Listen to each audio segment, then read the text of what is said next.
আরজিকর কাণ্ডের প্রতিবাদে এবার রাস্তায় নামলো পশ্চিমবঙ্গ রাজ্য প্রতিবন্ধী সম্মেলনী। এদিন নদিয়ার কৃষ্ণনগরের পোস্ট অফিসের মোড় থেকে প্রতিবাদী সভা করে পরবর্তীতে রাস্তায় নেমে দোষীদের শাস্তি চেয়ে প্রতিবাদী মিছিল করে প্রতিবন্ধী মানুষেরা। তাদের একটাই দাবি, আরজিকরের ন্যাক্কারজনক ঘটনার সঙ্গে যুক্ত অপরাধীদের চিহ্নিতকরণ এবং দৃষ্টান্তমূলক শাস্তি। এদিন কৃষ্ণনগর পোস্ট অফিস মোড় হয়ে সদর হয়ে নেদের পাড়া হয়ে কোতোয়ালি থানার সামনে দিয়ে আবার মিছিলটা পোস্ট অফিস মোড়ে এসে শেষ হয়।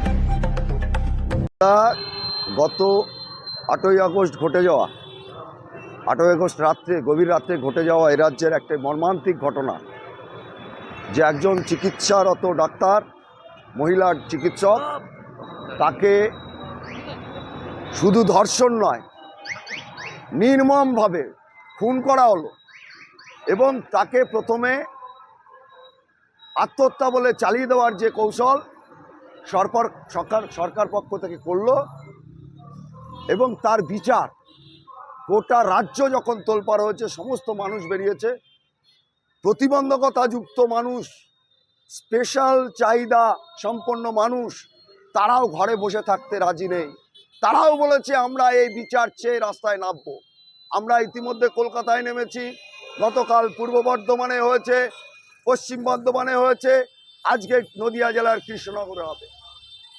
কিছু সময়ের মধ্যে হাজার হাজার প্রতিবন্ধী ভাই বোনেরা তারা এখানে উপস্থিত হবে। Justice for RG Kar. আর কোনো তিলোত্তমাকে আমরা চাই না। এইরকম শাসন ব্যবস্থা চলতে পারে না। ফলে তিলোত্তমার বিচার চাই, জাস্টিস ফর আরজিকর। সমস্ত প্রতিবন্ধীর একটাই স্বর, জাস্টিস ফর আরজিকর। আমার নাম বিকাশ মল্লিক, আমি প্রতিবন্ধী সম্মিলনীর নদিয়া জেলার সম্পাদক।